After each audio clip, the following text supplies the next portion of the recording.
너희 중에 누구든지 지혜가 부족하거든 모든 사람에게 후히 주시고 꾸짖지 아니하시는 하나님께 구하라. 그리하면 주시리라.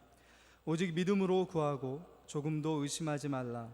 의심하는 자는 마치 바람에 밀려 요동하는 바닷물결 같으니 이런 사람은 무엇이든지 주께 얻기를 생각하지 말라. 두 마음을 품어 모든 일에 정함이 없는 자로다. 저와 함께 수요일마다 지금 야고보서를 보고 있습니다. 예전에 종교개혁자들에게 지푸라기 서신이라고 외면받았던 그 야고보서가 첫 시간에 제가 얘기했던 것처럼 이 시대만큼 더 우리에게 많이 다가오는 시대가 없는 것처럼 보입니다. 특별히 야고보서의 서신서의 이 서신의 대상이 되는 이 수신자들은 1장 1절에 보면 흩어져 있는 12지파이다라고 되어 있습니다. 자기가 살던 곳에서 신앙을 지키기 위해서 가족과 또 집과 재산과 많은 것들을 내어버려 두고 여러 원치 않는 곳에 흩어져 가서 살아야 됐던 그런 성도들을 향한 서신서입니다.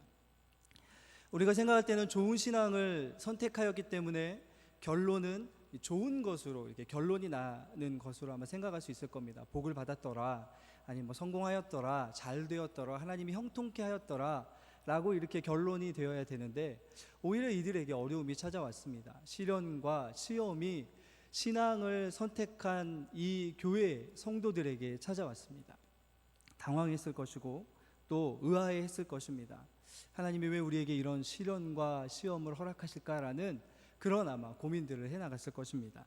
그러한 야고보가 지금 서신을 펜을 들어서 쓰고 있는 이 서신서의 수신자들인 이 교인 성도들에게, 그런데 이상하게도 야고보는 하나님이 아십니다, 하나님이 위로하실 것입니다, 하나님이 여러분들을 어떻게 해주실 것입니다 라고 위로해주고 격려해주고 도닥거려줘야 되는데 오히려 무엇이라고 이야기하냐면요, 환난을 만나거든, 시련을 만나거든, 시험이 찾아오거든 오히려 더 기뻐하십시오 라고 이야기하고 있습니다.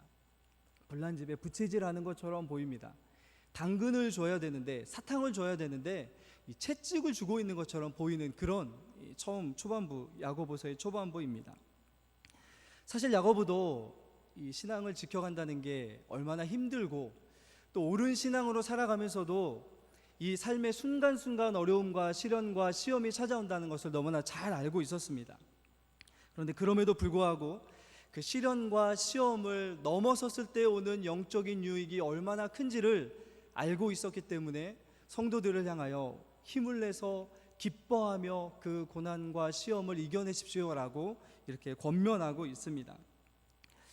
지난 시간에는 인내에 대해서 그래서 저희가 나눴습니다. 인내는 그저 어려움이 왔을 때 한숨을 쉬면서 그냥 내 자리를 지키고 있는 그런 어떤 것, 기도하면서 빨리 이것이 피해가기를 이렇게 하면서 마음에 없는 감사를 고백하고 또 할 수 없는 것처럼 보이는 그 기쁨을 그저 억지로 표현하는 것이 인내가 아니라는 것을 보았습니다. 오히려 보다 적극적으로 시험을 이겨나가기 위해서 시험과 시련 가운데서도 끊임없이 하나님을 바라보고 그분의 뜻을 구하며 신앙의 길을 계속해서 걸어가는 것이 인내이다라는 것을 보았습니다.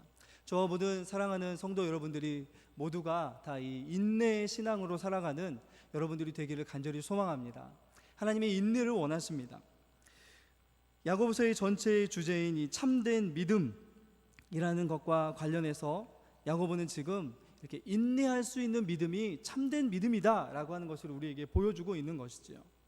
참된 믿음에 대해서 이야기하면서 인내해라, 이것이 우리를 보다 온전하고 또 준비되고 부족함이 없는 성숙한 신앙으로 우리를 이끌어가는 길이다 라고 이렇게 격려하고 있는 것이지요.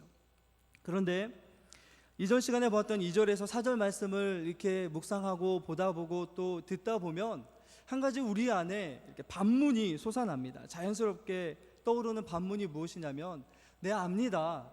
우리가 시련도 시험도 이겨나가면 그것이 얼마나 우리에게 큰 유익이라는 거 압니다. 그런데 한 가지 우리에게 그것을 이길 만한 능력이 없습니다 라고 하는 반문이 일어나게 됩니다.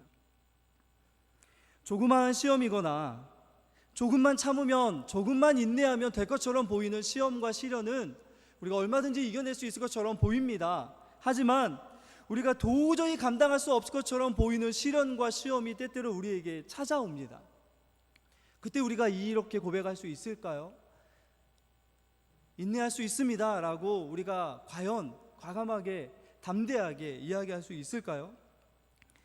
참된 믿음에 약속된 그 놀라운 것들은 다 어디 가고 계속해서 힘든 우리에게 야고보는 왜 계속해서 힘을 더 내야 된다라고 하는 것을 이야기하고 있을까요? 이러한 이야기를 들으면 자연스럽게 우리 안에 힘들다, 어렵다, 이걸 과연 누가 해낼 수 있을까라고 하는 반문들이 일어나게 됩니다. 여러분들은 어떠십니까? 금방 그 시온 찬양대에서 했던 그 찬양이 갑자기 이렇게 여러 가지 것들을 생각나게 했습니다. 가끔씩 그 대학교 때 선교단체 생활을 하면서 그 같이 신앙생활을 했던 이들과 만남을 가지면 항상 저에게 그런 얘기를 합니다. 재웅이 네가 이렇게까지 변할 줄 몰랐다라고 하는, 항상 기도할 때 기도 자리를 피해서 이렇게 도망 다녔던 저였습니다. 저 찬양이 사실은 되게 싫었었습니다. 내가 주를 처음 만난 날, 내가 언제 주를 만났었지? 나는 주를 만난 적이 없는데 라고 반문하면서 사실은 일부러 부르지 않았던 그런 찬양이었습니다.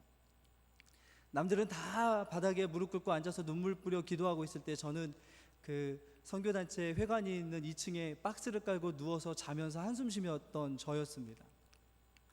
그런데 금방 찬양을 들으면서 제가 저 찬양을 고백할 수 있다는 게 얼마나 감사했는지 모릅니다. 그렇죠? 많은 어려움과 시련이 있었는데 이렇게 되짚어 보니까 그래도 이겨냈던 순간들이 많이 있었던 것처럼 보입니다. 그럼에도 불구하고 사실은 지금도 오늘 말씀을 준비하러 오기 전에도 제 안에 여러 가지 것들 때문에 고민하고 또 사실은 넘기 힘든 그런 여러 가지 고민 때문에 힘들었던 그런 시간을 오늘 오전까지만 해도 겪고 왔습니다. 뭔지 궁금하시다면 500원짜리 하나 들고 저를 찾아오십시오. 제가 차를 나누면서 알려드리겠습니다. 참 어떻게 보면 목사로서 좀 수치스러운 그런 고민이었지만 참 그 순간은 참 어려웠던 그런 고민이었습니다.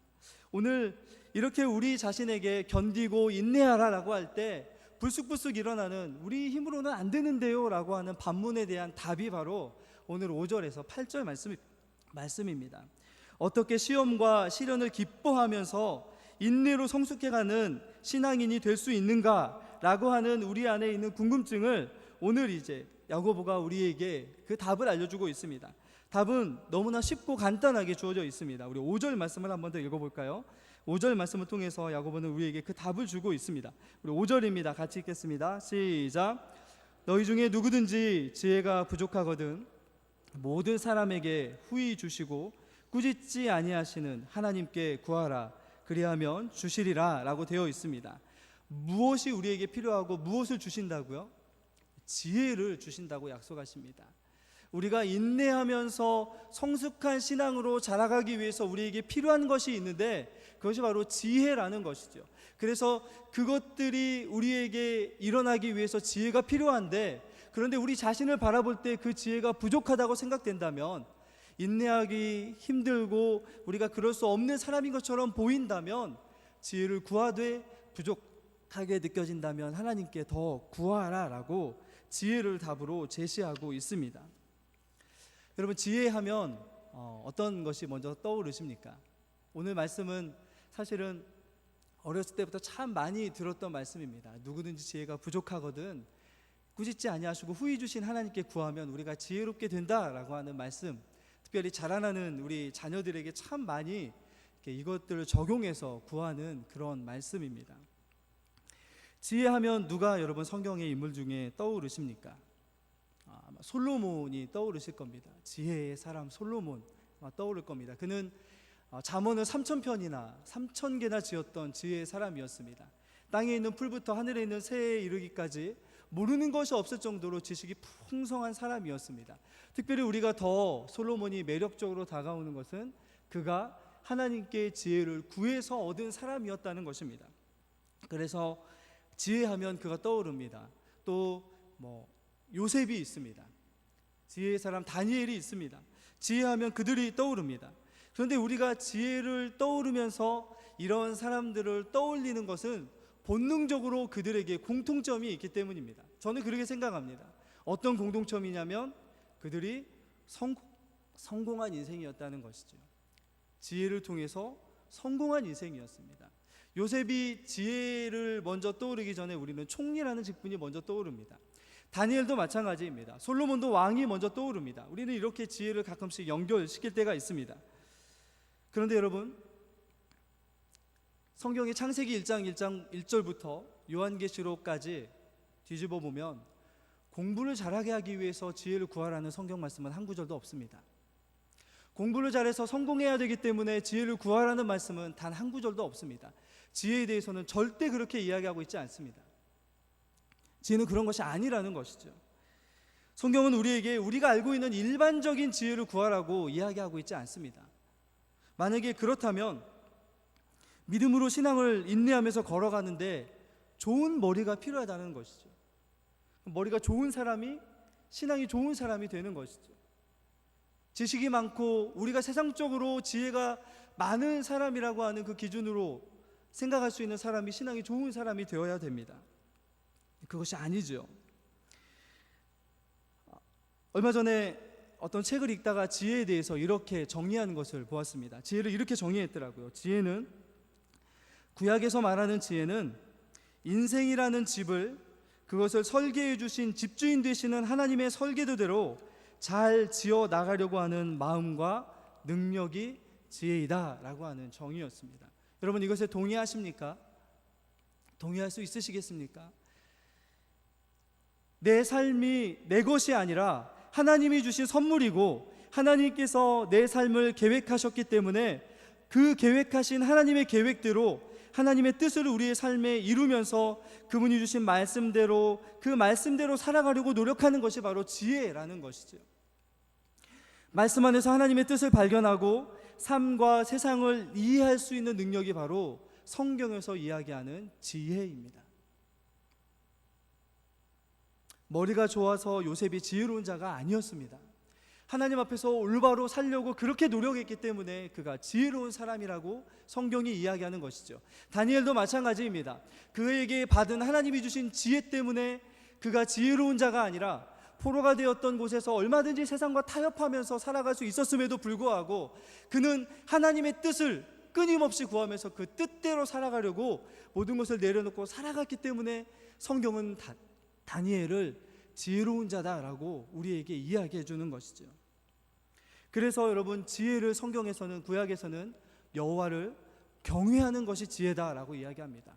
머리가 좋고 세상에 있는 것들, 많은 것들을 이해하는 것이 지혜가 아니라 여호와를 경외하고 그분이 내게 뜻하시는 것을 온전히 분별하면서 그것을 쫓아가는 것 자체가 바로 하나님이 우리에게 주시고자 하는 지혜다라고 이렇게 이야기합니다. 여러분, 우리에게 이런 지혜가 있습니까? 우리의 자녀들이 이런 지혜로 충만하기를 우리가 소망하고 있습니까? 우리의 자녀에게 손을 얹고 기도하거나 우리 자녀들의 인생을 위해서 기도할 때 여러분, 좋은 머리가 되고 이 세상에서 머리가 되기를 위해서 기도하십니까? 아니면 성경에서 이야기하는 바로 이 지혜를 위해서 우리도 이 지혜로 충만하게 되고 또한 우리 자녀들이 이러한 지혜로 충만하게 되기를 소망하십니까? 저는 우리가 이렇게 말씀하시는 성경이 이야기하는 지혜로 우리 자신들도 충만하고 우리 자녀들도 그렇게 충만해져가는 그런 우리 모든 성도들 될 수 있기를 간절히 소망합니다. 아멘 소리가 별로 크지 않으시군요. 네. 여러분, 성경에서 하나님께서 지혜를 주셨다라고 하는 첫 번째 그 사례가 있습니다. 요즘에 그 주일 아침마다 우리가 성막이 지어져 가는 것들을 이렇게 보게 되는데요. 하나님이 지혜를 주셨다라고 하는 첫 번째, 공식적으로 나오는 첫 번째 사람이 누구이냐면 그 출애굽한 이후에 하나님께서 그 성막을 제조하고 성막 도구들을 만들고 또 제사장들이 입는 의복을 만들도록 지혜를 주신 사람이 있었습니다. 이름이 좀 어려운데요, 부살렐이라는 사람입니다. 오홀리압이라는 사람과 함께 그것을 하도록 하나님이 지혜의 영을 부어주셔서 지혜롭게 하셨다라고 하는 첫 번째 표본으로 나옵니다. 여러분, 그런데 여기에 지혜의 신비로움이 있습니다. 하나님이 우리에게 주시고자 하는 이 지혜가 이 부살레를 통해서 우리에게 보여집니다. 무엇이냐면요, 하나님이 부살레를 통해서 성막이 지어져 가고 성막의 도구가 만들어져 가고 제사장이 입는 의복이 만들어져 갈 수 있도록 지혜롭게 하셨습니다. 그런데 여러분, 하나님이 만들고자 하셨던 것은 사실은 성막 건물만이 아니었습니다. 언약궤 그 궤만이 아니었습니다. 진설병을 담아놓는 그런 상이 아니었습니다. 정말로 하나님이 만들고자 하셨던 집이 있었습니다. 하나님이 거하시고 하나님이 찬양받으시고 하나님이 영광받으시고 하나님이 임재하시는, 하나님이 만드시고자 했던 집이 있었습니다. 그 집이 무엇이냐면 바로 이스라엘 백성 그들 자신이었습니다. 하나님이 그들과 함께 하시고 하나님이 그들과 동행하시고 그들의 삶 속에 주셨던 말씀이 언약궤 안에만 머무는 것이 아니라 그들의 삶과 마음 속에 머물러서 그들의 삶이 예배가 되고 그들의 삶이 하나님의 영광을 드러내고 그들의 삶이 하나님과 함께하는 것을 드러낼 수 있는 하나님의 집, 그것은 성전이 아니라 이스라엘 백성들 그들 자신이었습니다. 부살렐에게 지혜를 부으셨던 이유가 바로 이것을 상징적으로 보여주시고자 하셨던 것도 있었습니다. 하나님이 주신 지혜를 가지고 이스라엘 백성들이 그 성전이 지어져 가고 그 도구들이 만들어져 가는 것처럼, 하나님의 지혜로 만들어져 가는 것처럼 그것을 통해서 하나님의 영광이 임하고 그들의 그 안에 하나님의 임재가 임하는 것처럼 이스라엘 백성들 삶과 그들 하나하나가 하나님의 집으로 만들어져 가기를 소망하셨던 것이죠. 그리고 그 자신의 삶들을 하나님이 원하셨던 그 삶을 설계하시고 뜻하셨던 하나님의 뜻대로 하나님의 집으로 지어져 가는 데 필요한 것이 바로 부살렐에게 주셨던 지혜처럼 하나님이 그들에게 지혜를 주시기를 원하셨던 것이죠.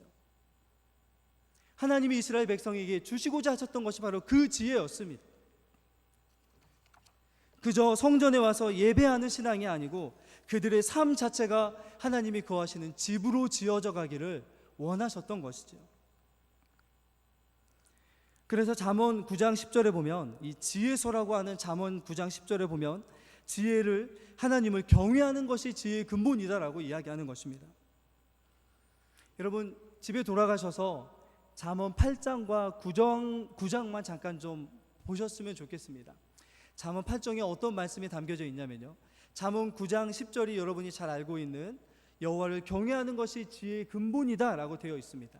지혜에 대해서 이야기하는데요, 그 지혜를 이야기하는 잠언 9장 앞에 잠언 8장 안에 어떤 하나님의 일하심이 나타나냐면, 하나님이 창조주로 우주를 만들어 가시고 하나님이 거하시는 집인 우주와 지구를 만들어 가시는 창조의 사역들이 나타납니다. 그것을 하나님의 지혜라고 이야기하고, 그리고 9장에서 그 지혜를 사모하는 것들이 어떤 것인지를 우리 하나님의 백성된 이들에게 말씀하십니다. 지혜가 무엇이냐면 우리의 하나님의 집이 되어기를 원하셨던 우리 인생을 하나님이 주신 지혜로 하나님이 뜻하시는 대로 지어져 가는 것이 바로 지혜라는 것이죠.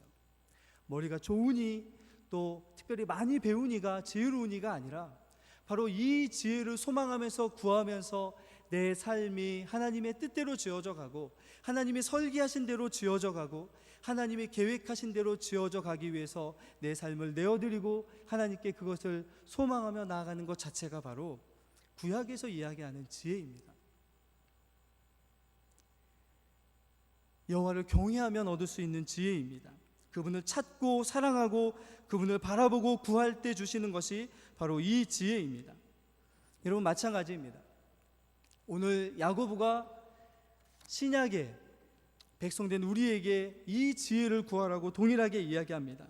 하나님의 백성이지만 이 세상의 질서 안에 살아가야 되는, 예수 그리스도께서 겪으셨던 그 고난의 길을 뒤따라가야 되는 우리들에게 하나님이 우리에게 요구하는 것이 무엇이고 하나님이 원하시는 길을 가기 위해 우리에게 필요한 것들이 무엇이고 어떠한 자세로 살아가는 것이 예수 그리스도의 종된 우리에게 알맞는 것인지를 깨닫고 따라가는 것이 바로 지혜이다, 우리에게 필요한 것이다 라고 말씀해주고 있는 것이죠.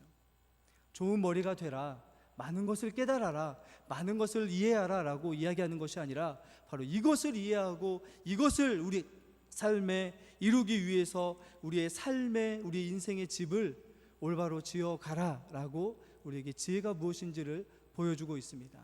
다시 한번 저희 안에 이 지혜로 충만하게 되기를 간절히 소망합니다.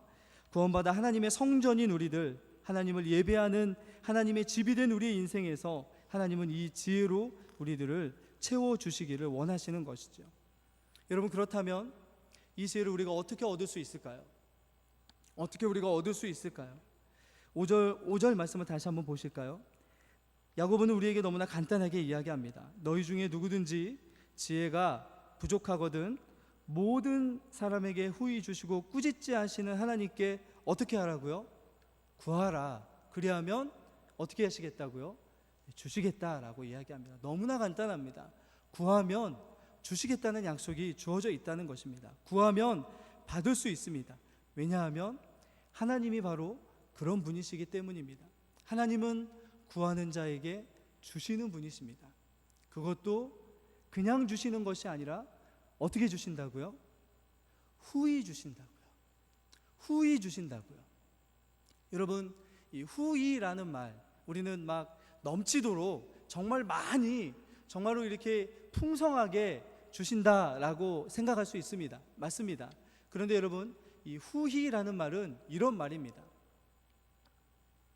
이것만 생각한다, 한 마음만 가진다, 늘 변함이 없다, 이것만 이루려고 한다라고 하는 뜻입니다. 어떤 뜻이냐면요, 이 후히 주신다는 것을 하나님이 우리가 지혜를 구할 때 주신다는 것과 다시 한번 적용해서 말씀해 본다면, 하나님은 늘 언제나 우리에게 지혜를 주시고자 하시는 분이시라는 것이죠. 늘 우리에게 어떻게 지혜를 주시고자 하는 그 생각만 하시고 그 마음으로만 가득 찬 분이 바로 하나님이시다라고 하는 것이 후히 주신다, 하나님은 우리에게 후히 주신다라는 뜻입니다. 하나님은 우리에게 동일한 마음으로, 변함없는 마음으로 우리에게 늘 어떻게 하면 우리 사랑하는 하나님의 백성들에게 지혜를 줄까라고 하는 그 생각으로만 가득 차 있고 변함없는 분이다라고 하는 것이 야고보가 우리에게 보여주는 하나님의 모습입니다. 하나님은 우리에게 지혜를 후히 주시는 분이십니다. 꾸짖지 아니하십니다. 언제나 우리에게 어떻게 하면 이것만을 주실까라고 하는 생각하시는 분이시기 때문에, 여러분, 우리가 가끔씩 광고 말씀에서 이렇게 광고를 볼 때 하는 것처럼 그분은 묻지도 따지지도 않고 주시는 분이십니다. 이것을 주시려고 늘 마음에 생각하고 계시는 분이시기 때문입니다. 후히 변함없이 일관되게 늘 항상 주님은 이것을 우리에게 주시기를 원하시는 분이십니다. 하나님께서는 이것을 구하는 일을 절대로 꾸짖지 아니하시고 주시겠다고 말씀하십니다.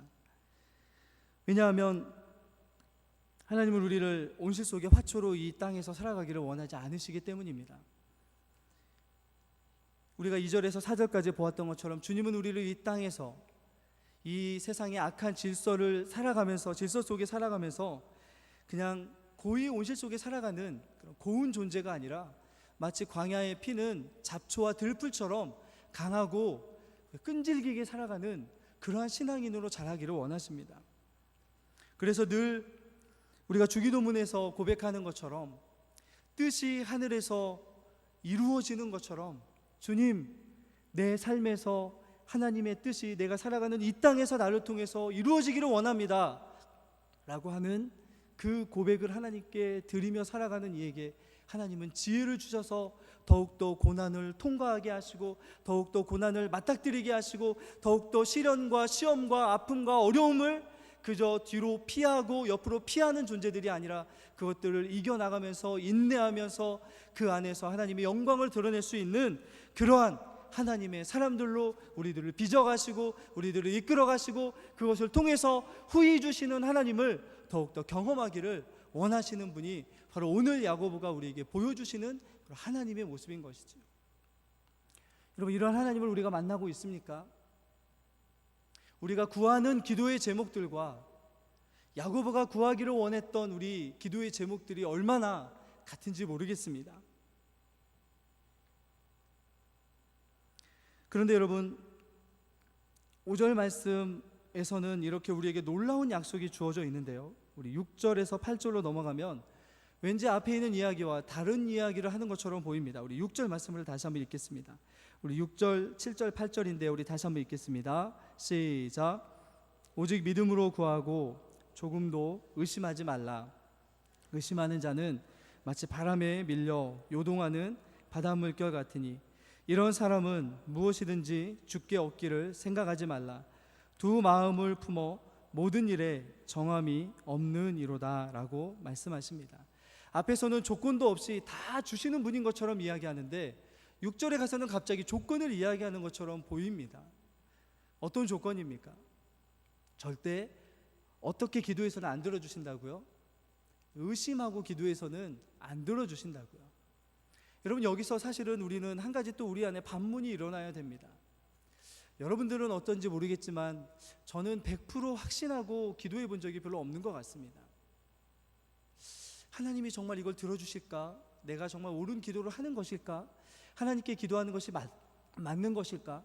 하나님은 이 기도를 정말 들어주시기를 기뻐하실까? 라고 저는 사실 이렇게 반신반의하면서 기도할 때가 더 많습니다. 내가 기도하면 하나님은 100% 들어주실 거야. 내가 기도하면, 내가 확신하면 반드시 하나님은 들어주시는 분이셔 라고 기도하는 분들이 얼마나 많을지 모르겠습니다. 저는 항상 마음속에 이런 조금의 의심도 없이 기도하지 않을 때가 더 많습니다. 조금도 의심하면 안 들어주시겠다고 말씀하시는데요, 이 조금은 정말 티끌만큼 단 하나라도 라는 그러한 뜻을 담고 있습니다. 여러분 어떠십니까? 여러분들 이렇게 조금도 의심하지 않고 기도하십니까? 이렇게 기도해야, 이렇게 구해야 들어주신다고 약속하시거든요. 그렇다면 우리는 정말 받을 수 없는 기도하고 있는 것일까요? 하나님 앞에 의심하지 않는 이들이 거의 없는 것처럼 보이는데 왜 야고보는 우리에게 이렇게 기도해야 된다라고 말씀하고 있는 것일까요? 그것은 이런 것입니다. 하나님은 우리에게 후히 꾸짖지 않고 주시는 분이시다. 그것은 변함이 없는 사실이다. 그것은 절대 불변하는 진리이다. 그런데 늘 변하는 우리 자신들을 보라는 거죠. 변함없이 우리에게 모든 것을 주시기를 원하시고 그렇게 주시는 하나님은 변함이 없으신데 늘 변화하고 앞으로 왔다가 뒤로 밀려가는 바다 물결처럼 그렇게 요동하는 것처럼 보이는 우리의 신앙을 점검해 보라는 것이죠. 그리고 여러분, 이 의심이라는 말은 하나님이 들어주실까? 아니야, 꼭 들어주실 거야. 아닐까? 이렇게 의심하는 의심을 이야기하는 것이 아닙니다. 그것을 의심이라고 이야기하는 것이 아니고요, 이것은 이런 것입니다. 저희가 요즘에 좀 입이 호강하고 있습니다. 이전에 우리 정 선교사님이 오시기 전까지는 저희가 주로 믹스 커피 먹었었거든요.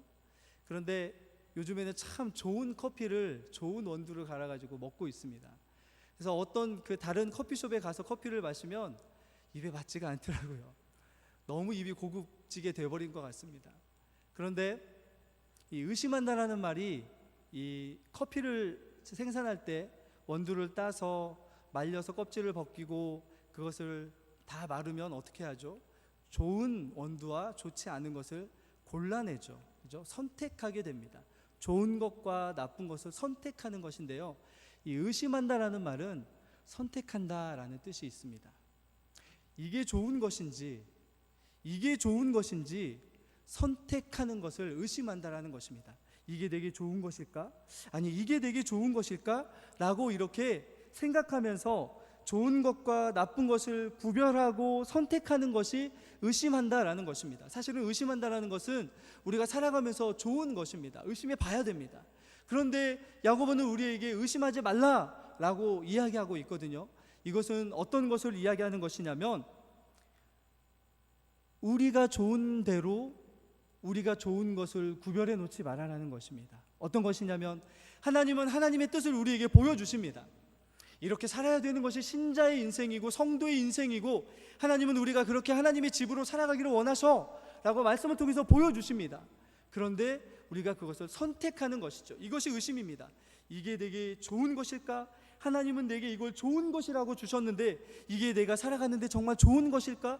이게 내게 살아가는데 정말 필요한 것일까? 내가 이렇게 살아가면 정말 유익을 얻을 수 있을까? 라고 내 가치관과 내 기준을 가지고 그것을 골라내는 것이죠. 구별해내는 것이죠. 따로 좋은 것이라고 내 가치관과 기준을 가지고 그것들을 따로 모아서 그것을 선택하는 것이 바로 의심하는 것이라는 것이죠.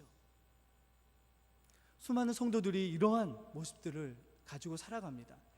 때때로 어떤 것들은 좋은 것이라고 받아들입니다. 그러나 그것이 내가 살아가는데 걸림돌이 된다면, 내가 살아가는데 유익이 되지 않는 것처럼 보인다면 그것이 설령 하나님의 뜻과 하나님이 원하시고 하나님이 우리에게 주신 말씀이라 할지라도 골라내는 것이죠. 따로 선별해내는 것이죠. 구별해내는 것이죠. 이것은 내게 좋은 게 아니야. 이것이 바로 의심하는 것입니다. 그런데 오늘 야고보는 우리에게 이렇게 이야기합니다. 절대로 조금이라도 이렇게 우리의 것을 우리가 원하는 대로 구별해내서는 안 된다라고 말씀하시는 것이죠. 좋은 것과 그렇지 않은 것은 하나님이 정하시는 것입니다. 우리는 하나님의 집입니다. 하나님의 것들로 채워져야 하는 집입니다. 하나님이 우리의 삶을 통해서 영광 받으셔야 될 인생이 바로 우리의 인생입니다. 그것을 위해서 우리를 선택하여 주셨습니다. 그런데 우리 안에 채워지고 우리가 가지고 걸어가야 될 길을 우리가 만약에 선택한다면 그것이 하나님의 집된 우리의 삶의 올바른 모습일까요? 다른 말로 하면 의심한다는 것은 양다리 걸치는 것입니다. 8절 말씀을 보십시오. 이 의심의 다른 말을 무엇이라고 이야기하냐면 두 마음을 가지고 살아간다고 이야기합니다. 양다리 걸치며 살아가는 것이죠. 때로는 하나님의 것을 내게 좋은 것이라고 선택했다가 때로는 그것이 내게 불리하게 보이면 그것이 아닌 세상의 것을 선택했다가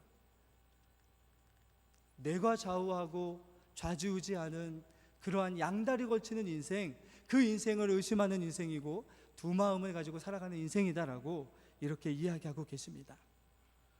하나님은 변함없이 우리에게 하나님의 지혜를 충만하게 주시기를 원하시는 모습으로 우리에게 늘 만나주시기를 원하시는 그 한 마음으로 우리를 만나주시는데 우리는 늘 두 마음으로 살아가고 있지는 않습니까? 하나님은 우리를 한 마음으로 늘 대하시고 우리 앞에 서기를 원하시는데, 우리 안에 거하시기를 원하시는데 우리는 혹시 두 마음을 가지고 하나님과 동행하려고 하고 있지는 않습니까? 그것을 야고보가 경고하고 있는 것이죠. 그렇게 두 마음을 가지고 내가 원하는 대로 내가 좋은 것을 가지고 하나님께 구한다면 어떻게 하나님이 우리에게 좋은 것을 주시겠냐는 것이죠. 어떻게 그것을 하나님이 우리에게 주실 것이라고 기대할 수 있겠느냐라고 이렇게 우리에게 이야기하고 있는 것입니다. 저울질하지 말아라는 것이죠. 여러분, 어떤 것이 더 지혜로운 것이라고 생각하며 살아가고 계십니까? 만약에 우리가 이 의심하고 두 마음을 가지고 살아간다면 오늘 6절 말씀에 이야기하는 것처럼 정처 없이 흔들리는 그런 모습으로 살아가게 됩니다. 때로는 신앙이 좋은 것처럼 보이는데 때로는 뒤로 물러가서 너무나 변화무쌍하고 정말 이해가 안 가고 불안하고 또 다른 이들에게 불안을 주는 신실함을 느끼지 못하는 그러한 흔들리는 그러한 고난이 오면 뒤로 물러가 버리는 그러한 모습, 인내하지 않는 모습, 하나님의 지혜를 구하지 않는 모습으로 그렇게 살아가는 인생이 되어버린다라고 말씀해주고 있습니다. 말씀을 마치도록 하겠습니다. 참된 지혜, 여러분, 우리는 얼마나 우리가 기도할 때 구하면서 살아가고 있습니까? 우리는 한 마음으로 살아가고 있는지 모르겠습니다. 하나님이 우리 앞에 한 마음으로 늘 서 계십니다. 하나님은 절대 변함이 없으신 분이십니다. 늘 우리에게 우리가 신앙의 어려운 순간에 또 견디기 어려운 것처럼 보이는 그런 고난에 맞닥뜨렸을 때 지혜를 구하면 주님은 늘 거절하지 않고 주시고자 그 마음으로 온통 가득 차 계시는 분이십니다. 그분이 우리의 하나님이십니다. 그리고 우리에게 요구하시는 것이죠. 우리가 한 마음 되기를 원하십니다. 의심하지 말라라는 것이죠. 재보지 말고 구별하지 말고 선택하지 말고 따로 떼어놓지 말고 하나님이 좋은 곳으로 주시는 것들을 100% 다 수용할 수 있는 하나님의 사람이 되라고 이야기하십니다. 특별히 여러분, 우리 서문교회가 지금 어떤 어려움과 고난과 시련의 시기를 겪어가고 있습니까? 말하지 않아도 아마 잘 아실 것입니다. 특별히 지도자가 없어 힘들어하고 있습니다. 또 찾고 구하고 있습니다. 말하기 어려운 일들이 우리의 마음을 또 무겁게 할 때가 있습니다. 그렇다면 여러분, 교회의 주인 되신, 머리 되신 우리 주님께서는 과연 우리가 어떤 기도를 올려드리기를 원하고 계실까요? 우리가 어떤 지혜로 가득 차서 하나님께 올바른 기도를 올려드리기를 원하실까요? 이 고난의 시기를 통해서 우리가 어떻게 연단받기를 원하시고, 어떻게 구비되기를 원하시고, 어떻게 주님이 보시기에 성숙한 모습으로 이 고난이 무의미하게, 이 고난의 시기가 아무것도 아닌 것처럼 우리에게 전혀 영향력 없는 시기처럼 지나가 버리지 않고 주님이 원하시는 성숙한 성도들로 한 사람 한 사람 그렇게 세워져 가기를 원하시면서 우리가 그렇게 어떻게 기도하기를 원하실까요? 오히려 이 시기가 우리의 무능함이 드러나는 시기가 되지 않을까요? 우리가 두 마음을 가지고 있던 것이 드러나는 시기가 되지 않을까요? 모든 성도들이 여호와의 집으로 지어져 가는 것이 참다운 하나님이 원하시는 것이고, 그것을 위해서 인내하고 그것을 위해서 지혜를 구하는 그러한 교회가 된다면 하나님이 우리의 기도를 더 놀랍도록 응답해 주지 않으실까요? 참다운 믿음을 삶으로 살아내는 저와 여러분들이 되었으면 좋겠습니다. 그것을 위해서 하나님이 주시는 지혜가 필요합니다. 하늘의 지혜가 우리에게 필요합니다. 우리의 능력으로 이 삶을 살아가는 것이 아니라 하늘에서 주시는 하나님의 지혜로, 이렇게 말씀에서 보여주시는 이 삶을 그렇게 부족하지만 지혜를 늘 구하면서 하나님이 이끄시는 대로 살아갈 수 있는 저와 여러분들, 우리 모든 서문교회 성도들 될 수 있기를 주 예수 그리스도의 이름으로 간절히 축원합니다.